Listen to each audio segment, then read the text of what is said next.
Bienvenidos a una nueva emisión de Mucho por Contar, el programa del Canal UNE donde les ofrecemos información sobre servicios públicos, tecnología e innovación, proyectos urbanos, legislación, muchos temas. El pasado 9 de marzo elegimos 269 congresistas, de ellos 102 senadores y 167 representantes a la Cámara. Los senadores manejan temas nacionales y los representantes a la Cámara hacen su gestión a nivel local y regional.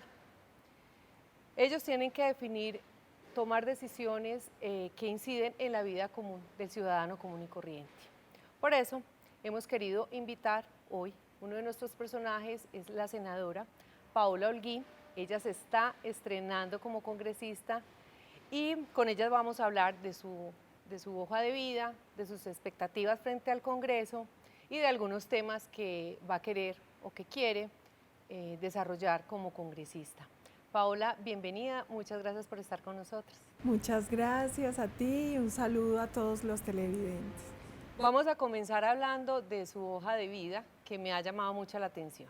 Usted es comunicadora social, periodista de la Universidad Bolivariana y tiene una maestría en estudios políticos con énfasis en economía y desarrollo.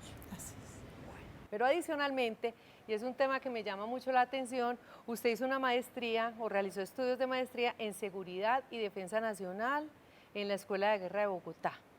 Y también hizo estudios políticos de estrategias de seguridad y defensa en el Centro de Estudios Hemisféricos de Seguridad y Defensa en Washington. Llama mucho la atención porque es un tema que uno relacionaría más fácil con hombres que con mujeres. ¿Por qué decidió estudiar esta materia? Bueno, yo creo que cuando yo decidí empezar a estudiar seguridad y defensa lo hice por haber nacido en Medellín y en Colombia. Cuando uno nace en una ciudad y en un país que ha sufrido tanto por la violencia y la delincuencia, los estudios de seguridad y defensa se convierten en una opción, casi que en una obsesión, porque uno lo que espera es que nadie tenga que padecer lo que uno sufrió. Yo tengo 40 años y durante los 40 años no he vivido un solo día de paz completa en Colombia.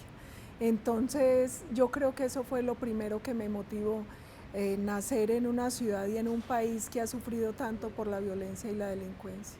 ¿Cómo fue esa experiencia, ya como estudiante, en esa labor de estudiante? Fue muy buena porque yo estudié en la escuela de guerra y en la escuela de guerra estudiamos civiles y militares. Entonces fue un estudio muy interesante porque era empezar a ver el tema de seguridad y defensa desde otra perspectiva. Nosotros incluso hacíamos visitas de terreno al campo, a las bases militares, veíamos todo el tema de dotación, de armamento, cómo estaba Colombia en temas de seguridad y defensa, entonces era teórico-práctico. Después fui a Washington, hice un curso de políticas de seguridad y defensa con personas de toda América Latina y posteriormente fui a un curso de contraterrorismo y contrainsurgencia. Ese fue el más chistoso porque la única niña era yo. Claro. Eran puros hombres, la mayoría militares, entonces termina uno casi de mascota, todos preocupados y fue muy bueno porque uno hace muchas reflexiones por la importancia de la relación que tiene que existir entre civiles y militares. Uno se da cuenta que la política de seguridad es una política que diseña el Ejecutivo. Los policías y militares son quienes la ejecutan, pero el gran diseño de la política corresponde a quienes gobiernan. Entonces uno empieza a mirar desde la perspectiva también de ellos, de los que están en terreno, de los que se están jugando la vida. Y fue muy importante además porque se puede compartir en Washington, mis compañeros eran de toda América Latina y tenía un compañero de la Guardia Civil Española. Y ahí vimos mucho, por ejemplo, el tema de Europol, de cómo se combatió desde España ETA y cómo se logró esa unión tan benéfica entre España y Francia para combatir esta organización terrorista. Entonces fue una experiencia muy importante. Luego usted fue durante 5 años comunicadora en la Fundación Granjas Infantiles. ¿Cómo fue esa experiencia ahí? Súper bonito porque las granjas infantiles son una entidad de la Iglesia Católica donde se atienden menores de escasos recursos, en ese entonces internos, teníamos un colegio y estaban internos, semi-internos y se vuelven hijos. Tenía muchos hijos, muchos hijos. Entonces era un trabajo muy bonito porque también uno tiene, yo creo que algo importante es uno empezar a ver la vida desde un tema más humanista, desde las necesidades del otro, y yo ahí me di cuenta que lo único que acaba con esa cadena de pobreza es la educación.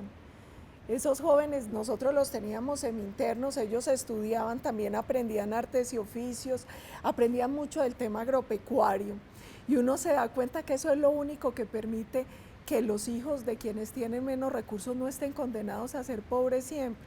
Entonces esa fue una experiencia muy bonita y que le toca a uno mucho el alma sobre el tema de la responsabilidad que uno tiene con el otro. También ha sido docente. Sí, muchos años. En Bolivariana, en EAFIT. Sí, fui muchos años docente y cuando tengo un ratico todavía y me puedo volar a dictar alguna clase o algún seminario, no desaprovecho la oportunidad. Yo creo que la docencia es algo que le permite a uno mantenerse actualizado y pensar diferente. Los estudiantes siempre salen con preguntas y con respuestas que lo sorprenden a uno. La labor que uno tiene cuando es docente es hacer que los estudiantes se apasionen por conocer cada vez más. Y yo tengo grandes alumnos y han superado con creces a la profesora. Es increíble verlos ahora en su ejercicio profesional y es muy gratificante eso. ¿Ha sido usted también asesora de la Presidencia de la República con el presidente Uribe? ¿Cómo llegó allá? Muy chistoso es porque la mayoría de gente cree que uno para llegar a un cargo público tiene que tener rosca o ser de una familia política o bueno. Yo soy de una familia común y corriente, una mujer común y corriente. En ese momento yo era docente en Bolivariana y EAFIT. Alguna vez fui a una conferencia donde se estaba hablando de la campaña del entonces candidato Álvaro Uribe, hice unas preguntas y le caí en gracia a mi ministro Andrés Uriel, que en paz descanse, y a José Obdulio Gaviria. Y me dicen, ¿usted qué está haciendo en una reunión de estas? Y yo, no, es que yo soy profesora, le pedí a mis estudiantes que le hicieran seguimiento a las campañas y yo los acompaño a todas las campañas. ¿Usted no está interesada en ayudarnos un poquito en lo temático? Y le dije, ¿por qué no? Me metí a un grupo de estudio en la campaña. Cuando el presidente, el candidato gana la presidencia en el 2002, yo tenía a mi papá muy enfermo. Entonces me dicen, véngase, y yo le dije, no. En el 2003 fallece mi papá, empezando el 2003, y me dicen otra vez, ¿usted por qué no viene a trabajar? Y dije, ¿por qué no? A veces uno cree que el dolor se cura con la distancia. Sí. Entonces dije, me voy 6 meses a Bogotá, y eso me ayuda con mi pena, y los 6 meses fueron todo el gobierno. Ahorita vamos a seguir porque también usted ha sido asesora en México y en otros países de América Latina, pero vamos a ir a un pequeño corte de comerciales y enseguida regresamos aquí a Mucho por Contar.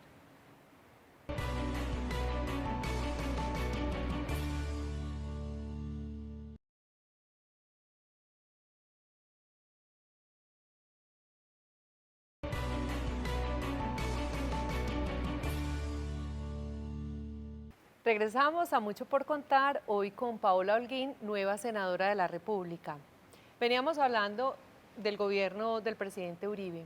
Usted de ahí salta y se va para México como asesora en asuntos políticos en la Embajada de Colombia en México. Y luego pasa a ser asesora del gobierno mexicano en temas de seguridad.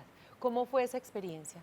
Sí, yo fui a México un año en el 2008 como encargada de asuntos políticos de la Embajada de Colombia en México. Eso fue importante porque fue un año donde pude ver de cerca cómo funciona nuestra diplomacia y cómo se tienen que manejar las relaciones con otros países. Luego regresé a Colombia hasta que terminó el gobierno del expresidente Uribe. Me fui a trabajar a México Trabajé primero con USAID, que es una agencia del Departamento de Estado de Estados Unidos, en temas de seguridad y justicia, asesorando un poco lo que era Iniciativa Mérida, que es como la versión mexicana del Plan Colombia, un poco. Ahí tuve la oportunidad de trabajar y de conocer a varios miembros del gabinete del presidente Felipe Calderón, y un día me llaman y me dicen: Paola, que si vienes a una reunión con parte del gabinete que quieren ver la opinión de un tercero externo sobre el gobierno. Faltaba un poco más de un año para que se terminara el gobierno de Felipe Calderón, y llegué yo y yo de diplomacia pocón, entonces les digo: ¿ustedes qué quieren? Que les diga lo políticamente correcto, la verdad. Y me dicen: diga la verdad. Entonces yo les hice más o menos un diagnóstico de lo que yo veía desde afuera en el tema de seguridad y defensa, y sobre todo cómo se estaba vendiendo el discurso del tema de seguridad. Con una generosidad infinita, después de 2 reuniones ellos me invitan a formar parte del gobierno y me voy a trabajar allá con el director de discursos, Tomislav Lendo, con Sofía Frech, que era la directora del gabinete de Felipe Calderón. Me voy a trabajar con María Fernanda Vergara en temas de opinión pública, y fue primero un enorme honor, porque ser un extranjero y asesorar otro gobierno es ante todo un honor enorme que yo nunca tendré cómo agradecer y cómo pagar. Además, con un presidente como Felipe Calderón, yo creo que durante ese tiempo yo descubrí que es un presidente con valor y con valores, que le tocó un momento muy difícil de México y que él lo enfrentó con un enorme patriotismo. Entonces fue una experiencia muy bonita, además porque América Latina tiene tanto en común y se diferencia por tantas cosas, somos pueblos a la vez tan distintos, pero pude conocer mucho de México, me enamoré de ese país. Y tengo mucho que agradecerle y al presidente Calderón, y creo que él hizo un esfuerzo enorme para combatir el crimen, para fortalecer las instituciones y para recomponer el tejido social que se rompió tanto por el embate del crimen organizado. También usted ha sido asesora del gobierno argentino. Del gobierno de la Ciudad Autónoma de Buenos Aires, del alcalde Mauricio Macri, de la Secretaría de Seguridad y Justicia. La Ciudad Autónoma de Buenos Aires tiene secretarías que funcionan independientes, tienen su propia policía, y yo tuve la oportunidad de trabajar como asesora en ese gobierno, entonces estuve también viajando permanentemente a Buenos Aires, y yo creo que yo soy una bendecida. Mauricio Macri tiene un gabinete excepcional. Su ministro de Seguridad y Justicia es un hombre muy comprometido, porque ellos están viviendo dificultades enormes en temas de seguridad, en temas de narcotráfico, por ejemplo en la provincia de Santa Fe. Y uno ve también cómo hay un montón de líderes en América Latina dispuestos a jugársela por la seguridad, dispuestos a combatir el crimen y a hacer lo correcto, lo que uno tiene que hacer para defender a los ciudadanos. Si uno mira esta hoja de vida, su experiencia profesional, sus conocimientos, y la ve a usted, realmente le ha rendido. O sea, usted es una mujer muy joven y ha logrado cosas que muchos en nuestro país por lo menos no han logrado. ¿Qué le ha significado a usted eso? O sea, me imagino que una disciplina tenaz, de pronto el tema personal, o sea, porque para llegar a donde está usted ha tenido que dedicar mucho tiempo, quemar muchas pestañas, dormir poco. Dormir poco. Yo creo que primero lo que significa es que es muy importante el estudio, la disciplina, la constancia, el trabajo.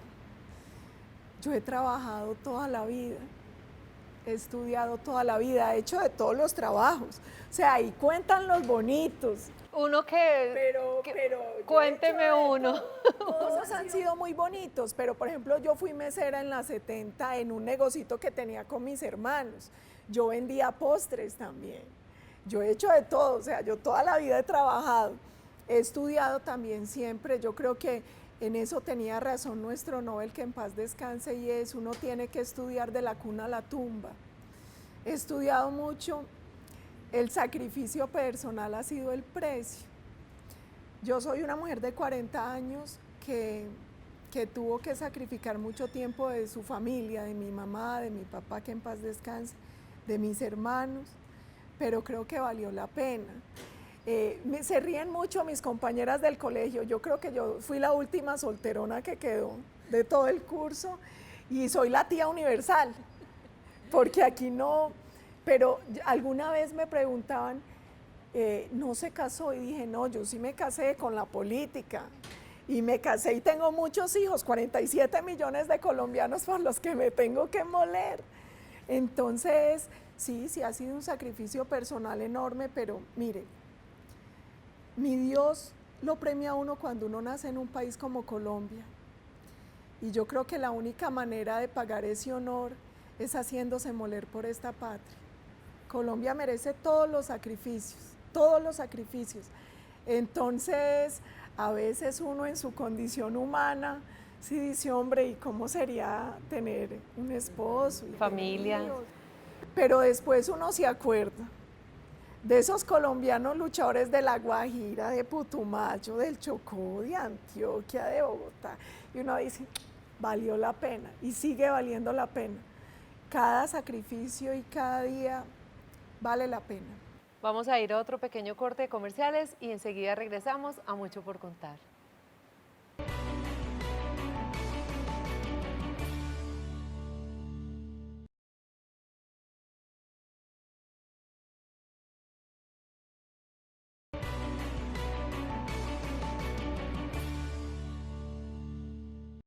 Regresamos a Mucho por Contar, hoy hablando con Paola Holguín, nueva senadora de la República. Dentro de ese proceso, de ese ingreso como a la política, trabajando con el gobierno del presidente Uribe, luego pues como asesora en México, en Buenos Aires, y ya luego viene la parte de Congreso. ¿Cuándo decide usted ser congresista y por qué se fue por ese lado? Bueno, a mí me preguntan cuándo eligió la política y yo digo, yo no elegí la política me eligió a mí. Hace muchos años uno empacaba en un sobrecito los votos y la gente iba y los depositaba. Y yo tenía 4 años, 5 años, no sé, y yo empacaba los votos. Y recorría los pueblos con mis papás haciendo campañas.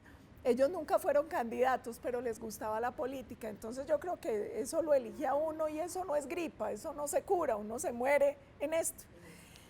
Y siempre tuve el deseo de ser candidata. Cuando decidimos arrancar con un nuevo movimiento ciudadano que era el Centro Democrático, se abren las convocatorias y dicen quienes quieran ser candidatos envíen sus papeles a la página web y yo los envié. Y me decía el ministro Andrés Uriel, ¿y usted ya le contó al presidente? No, ministro, yo no le conté, pero yo ahí mandé los papeles, esperemos a ver qué pasa.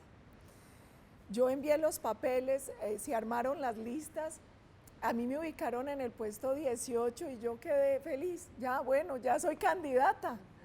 Y empezamos a hacer durísimo la campaña, fue una campaña muy compleja, esta elección fue muy compleja porque se presentaron muchas trampas que son un dolor para las instituciones y para la democracia, pero bueno, se hizo todo el ejercicio y ya los colombianos nos apoyaron nuestras listas y resulté electa.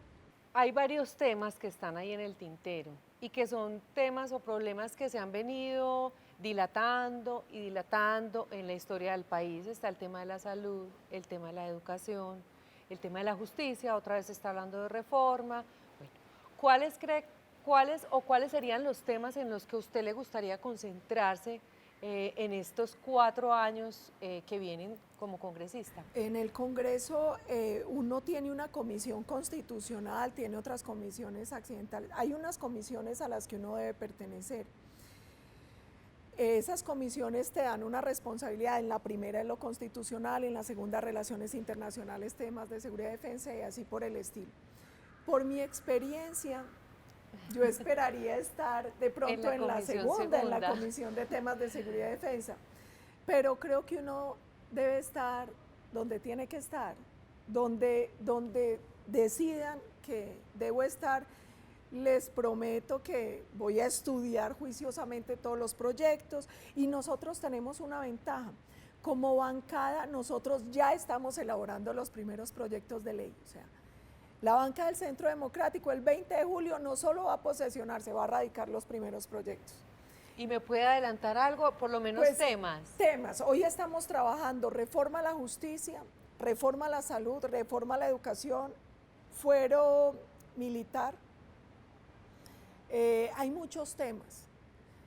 No sabemos todavía cuáles ingresarán el 20 de julio, pero ya tenemos una tarea enorme. Mire, yo llevo varios meses reuniéndome con varios representantes del sector salud, médicos, representantes de IPS, EPS, usuarios. Y uno se da cuenta que Colombia ha logrado avances significativos, sobre todo durante el gobierno del expresidente Uribe, en cobertura. Pero el tema de calidad sigue siendo un dolor de cabeza. El tema de precios de medicamentos sigue siendo un dolor de cabeza. Mire, la salud es la vida misma del ciudadano. Y nosotros desde el Estado tenemos que buscar garantizar ese derecho a la salud en las condiciones que el país puede, porque es que uno en esto también tiene que estar entre el ideal y lo que la realidad permite para no engañar a los ciudadanos. El tema de la salud es el ideal hacia el que debemos apuntar y al que debemos llegar, y también la realidad fiscal del país hasta dónde nos permite llegar en la prestación del servicio, en el tema de seguridad social. Entonces ese es un tema importante. La educación, nosotros tenemos hoy un grave problema de calidad educativa. Y en Colombia siempre el debate se da en torno a la cobertura, pero ¿de qué sirve cobertura sin calidad y sin pertinencia?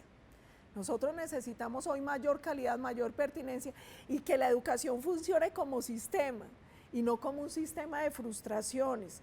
Hoy el acceso a la educación superior sigue siendo muy limitado en Colombia. Hoy la calidad y la pertinencia de nuestra educación sigue siendo muy pobre. Hoy las garantías para nuestros docentes también hay que evaluarlas. El tema de la calidad de la educación pasa por mejores maestros, que nosotros podamos pagarles mejor, formarlos mejor, incentivarlos en esa tarea educativa. El docente juega un rol fundamental en la sociedad. Nosotros tenemos que empezar a ver la educación como un tema de competitividad, como un tema de política social que evita que los hijos de los pobres estén condenados a ser pobres, también como un tema de prevención de la violencia y la delincuencia. Entonces, la educación termina siendo un tema transversal al que le debe apostar la sociedad, pero desde una visión que vaya mucho más allá del tema de cobertura. Nos preocupa el tema de la reforma a la justicia. Hoy vemos una justicia politizada, parcializada, el turismo, por Dios, del sistema judicial. Entonces, ese es un tema serio. Un país sin justicia es un país que ya está flaqueando. Es una garantía principal, además, porque si no hay justicia, no hay seguridad. Yo quisiera aprovechar ese tema que usted me menciona, el tema de la justicia, y que tiene que ver con, de alguna manera, los magistrados toman unas decisiones, otras entidades toman otras. En el caso particular, el procurador, se ha hablado de que que hay que limitar un poco sus funciones. Pasó con la destitución del alcalde de Medellín, Alonso Salazar, el Consejo de Estado tumbó la decisión de la Procuraduría, y con el alcalde Petro en Bogotá también. Ahí habría que intervenir, hay que limitar, por ejemplo, ese tema en concreto con el procurador. En el tema de la Procuraduría es muy importante dar el debate. Lo que no se puede es violentar lo que hoy es norma para favorecer a X o Y, que eso es lo grave. Hablemos, por ejemplo, del caso Petro.